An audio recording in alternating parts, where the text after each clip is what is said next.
So as most of you probably know, there is a budget bill moving through Congress right now, and because Republicans are not particularly good at governing, it's not going as smoothly as they probably hoped it would go. There is a whole bunch of competing interests. Some people are saying that this is going to add way too much to our deficit. You've got other people fighting for the state and local tax deduction, and you even have some people coming out and saying that these cuts to Medicaid, they're not deep enough. And so they decided that it would be a good idea to call in the big guns. They said, let's get Donald Trump up to Capitol Hill, and maybe he can convince everybody to sign on to this ludicrous bill. And as most of you can probably guess, this did not go particularly well. Donald Trump is just completely out of his element in these situations. And we're not going to take a look at the conversation he had between him and Republicans, but he did stop off and do these little impromptu press conferences as he wandered the halls of Capitol Hill. So let's go ahead and take a look at a few of these clips. And we're going to go ahead and start with this one where he is asked about Joe Biden's cancer diagnosis. If you guys do appreciate my work, please do remember to subscribe.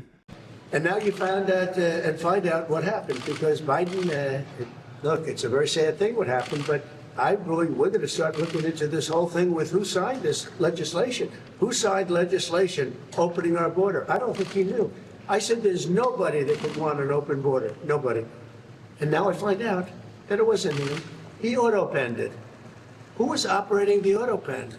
This is a very serious thing. We had a president that didn't sign anything. He auto-penned almost everything. He opened the borders of the United States of America. And I kept saying, who would do such a thing? Allowing criminals to pour in from all over the world, not just South America, all over the world. They came in from Africa, they came in from Asia, they came from the Congo. The prisons in the Congo in Africa, these are rough people. The prisons from the Congo are empty. You know where they are? They're in this country.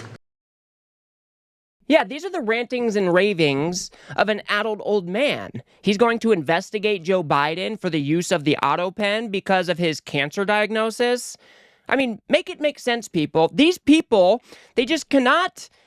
There is no story that they hear that they will not turn into a conspiracy. There is no evidence to suggest that we knew about Biden's cancer diagnosis months or years in the past. There's no evidence to say that this was some sort of cover-up. I mean, the information is still too new. Maybe it does come out that Biden knew about it. I highly doubt that that's going to be the case, and we're going to cover that on a different video. But to just go out there and say, oh, we're going to have to look into this because, oh, the auto pen and da-da-da-da-da. I mean, just, it is so idiotic. Why can't you just say, you know, this is a terrible, terrible thing for the Biden family. I hope and wish he has a good recovery. Why couldn't he just leave it at that? I was so surprised when he actually came out and did a Truth Social post and he said something to that effect. And it's really not something that you hear from Trump too often. And he could have just left it at that. And instead, he's jumping into the conspiracy nonsense for what? To feed the MAGA base? Let's go ahead and move on to this clip where he's trying to say that maybe serial killers are actually getting Medicaid. Do you consider some of the proposals on the table in copay provider tax as a benefit cut? How are you viewing them? We are looking at one thing. We're not doing any cutting of anything meaningful. The only thing we're cutting is waste, fraud, and abuse. With Medicaid, waste, fraud, and abuse. There's tremendous waste, fraud, and abuse. There's incompetent things, buddy. We have illegal aliens that are multiple killers with multiple murder records getting Medicaid. I don't think anybody minds if we cut that. The Democrats, on the other hand, are going to destroy it because they're going to leave these people on. We're cutting three things: waste, fraud, and abuse. Yeah, so this is what they do, right? They drum up this huge boogeyman, try to claim that, oh, maybe these serial killers, people who have murdered multiple people, and they're undocumented, and they're on our Medicaid rolls, so we got to cut the waste, fraud, and abuse. Except they will never provide any evidence that that is actually the case. And what ends up happening is they use that story as a pretext to go cut huge swaths of our Medicaid program, and then the American people get hurt. We have already looked at this budget bill, and these cuts are going to throw 8.6 million people off of their Medicaid coverage. So even if it were true that even if 1 million undocumented immigrants were on Medicaid as they try to claim without any evidence, even if that were true, would it still make sense for us to throw almost or between 8 and 9 million people off of their Medicaid.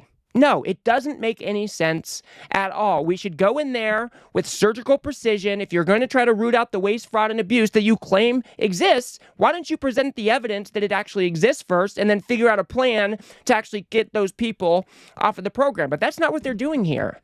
They're cutting millions of people off of their Medicaid coverage. Also, they can give these giant tax cuts to the wealthiest among us. It is absolutely disgusting.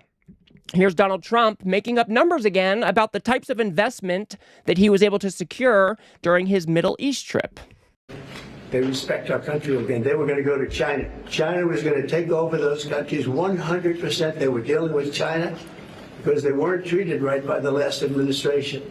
And they have tremendous economic power. They have more money than anybody. We probably have more money, but we have other things that they are very cash rich, to put it mildly. And they're spending 5.1 trillion, probably it's going to be 7 trillion by the time we stop. And, somebody said every other president goes and leaves and spends money, gives other countries money. I'm the only one that goes and takes money back. When you think of it, I said, that's an interesting statement. I never thought of it that way. But I mean, what is this dude talking about? I think Qatar has a GDP of less than $1 trillion, if I'm not mistaken. But to think that they're investing $5 and then $7 trillion into the United States when they have a GDP of less than $1 trillion, it doesn't make any sense. And he just makes up these numbers as he goes along. First it was, 2 trillion, then it was 5 trillion, now it's 7 trillion. Rantings and ravings of an old man. He has absolutely no clue as to what he's talking about. Here he is, just coming out and saying the quiet part out loud, saying, actually, we don't want to help Democratic states. Do you want the negotiations to be over now? which negotiation? Over this bill? Oh, yeah, well, it's going to be. We're going to be putting it in soon, and I think we're going to have great support. Are you going to? We're going to make a couple of tweaks. I mean, we don't want to benefit Democrat governors, although I would do that if it made it better, but they don't know what they're doing. So you want We don't want to do any damage to a state. We want to help all the states, but we have governors that are from the Democrat Party. Let's say New York, Illinois, big ones, and let's say Gavin Newsom, who's done a horrible job in California. We want to benefit we want to benefit Republicans because they are the ones that are going to make America great again. The Democrats are destroying our country, and you see that with the past administration, with an open borders policy that allowed 21 million people into our country, and many of those people are stone cold murderers, killers, and trouble. He can always tie it back to the undocumented immigrants who are supposedly coming from the insane asylums, who are supposedly coming into the country to rape and pillage our country. I mean, it is these people. Donald Trump, he is not well. He just said here, we don't want to help out Democratic governors because it's actually the Republicans. It's actually the Republicans who are going to make America great again. So we don't want to do anything that is going to benefit the Democratic governors. No way. We can't do that. Just imagine for 1 second if Joe Biden came out and said, actually, we're going to hold off on doing anything that's going to benefit these red states, Missouri, Kentucky, Alabama. Imagine how conservatives would lose their mind. Is this really the type of president we want, guys? We really want somebody who is so partisan in his thinking that he's not going to consider something in a bill just because it helps out Democratic states or cities? It is grotesque. The President of the United States should be looking out for all Americans. I'm not saying that he needs to go and pass all of this progressive legislation just to help out blue cities or states, but to say that you're not going to add, different provisions into a tax bill or this budget bill just because it might help out Democratic states or cities, I mean, it is quite gross. And if the tables were turned, these people would be losing their mind. Let's go to move on to this clip where he snaps at yet another reporter. Andy Harris said that you didn't adequately convince enough people to vote for the bill, the House Freedom Caucus. You mean after this speech? After this speech, that's what Really? I think so. Well, what do we see at the voters? I think it was a great talk. It wasn't a speech we talked about. And who do you work for? Notice. Who? Notice. I don't even know what the hell that is. You gotta get yourself a real. Yeah, man, just go out and get yourself a real job. You're here in Capitol Hill asking me questions as part of the press pool, but you don't really have a real job because I've never heard of Notice, or whatever that guy just said. No, to be fair, I don't think I've ever heard of Notice either, but this is not the way that you treat somebody in the press pool, especially when you're the president of the United States. All he asked was, hey, it doesn't sound like you were able to convince your members to actually sign on to this bill. Can you give us more information about that? And because Donald Trump doesn't like the question, as we've seen over and over and over again, he just snaps at the reporter. He tries to degrade them or belittle them because he is just a petulant child who cannot stand the slightest of pushback.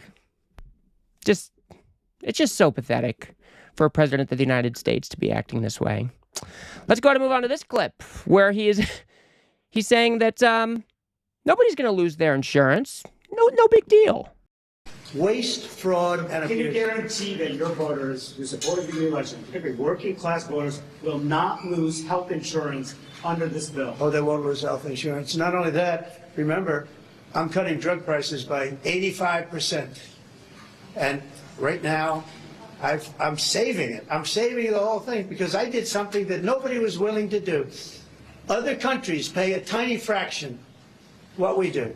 And I instituted favored nations.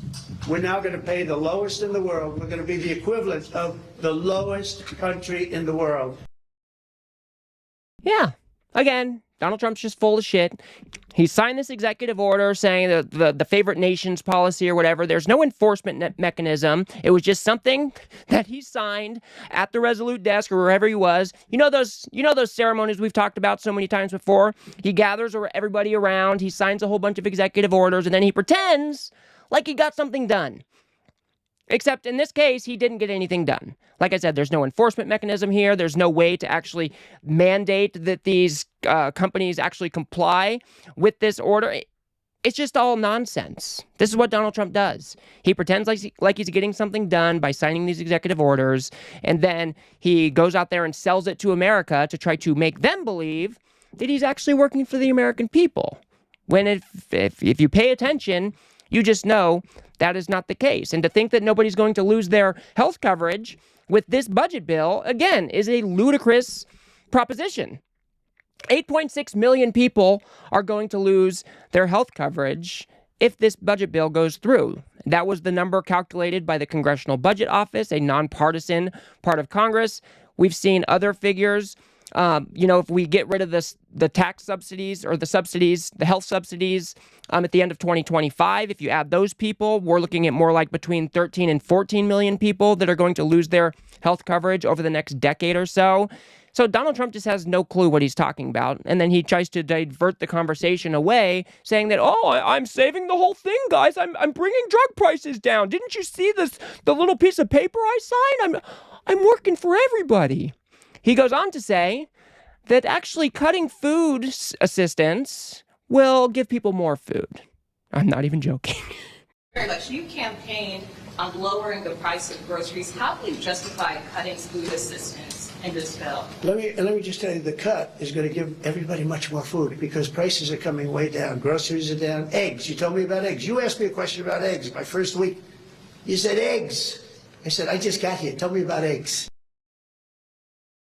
Yeah, guys, cutting SNAP or the food assistance program, it's going to give people more food because I'm bringing prices down all around the country. Again, he's full of shit. Prices are not going down. In fact, we are seeing prices going up. Inflation still exists. We have these tariffs that we're going to have to battle with. Those are going to be raising prices.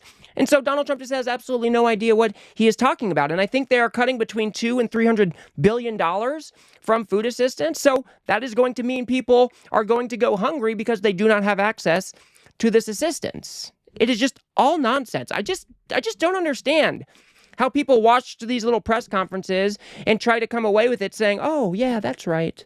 Donald Trump said that they're cutting the SNAP program, and that's going to give people more food. Yeah, that sounds legit. It makes no sense. Let's go ahead and show you this one last clip and see if you can catch it at the end. Mike, well, I'll just let you watch it. But I think I like them. Yeah, I like the Pope, and I like the Pope's brother. You know, one of the Pope's brothers, actually both of them, but one in particular is a major MAGA fan. Did you know that? He lives in Florida. He's got MAGA, he's got Trump, and I look forward to getting him to the White House. I want to shake his hand. I want to give him a big hug. Thank you very much, everybody. Thank you. How's Speaker Johnson doing?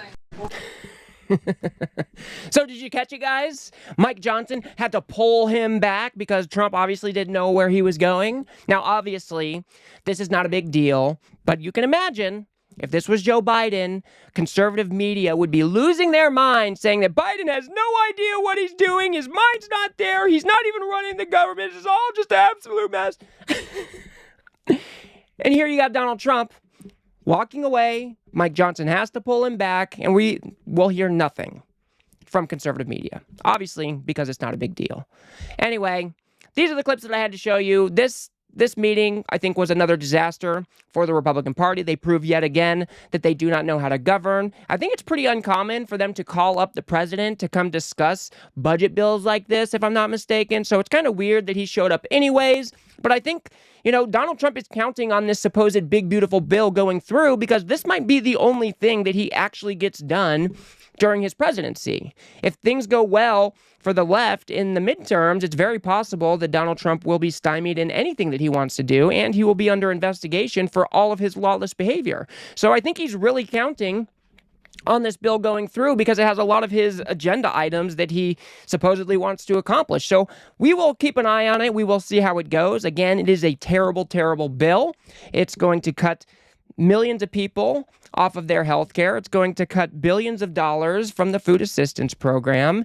Also, we can give these giant tax cuts to the wealthiest among us. People like Donald Trump, Scott Bessent, and others. It is an absolute disaster, and it just proves yet again that this administration, they're not looking out for your everyday American. So I will leave it there for now, guys. If you guys got anything out of this video, please do remember to smash that like button and subscribe. Maybe share with a friend or two. I'd very much appreciate that. We are trying to build something here on the left that adequately pushes back against the right-wing media ecosystem that just shovel shit for Donald Trump every single day. So if you do like what I do here, please do hit that subscribe button. Of course, that is free.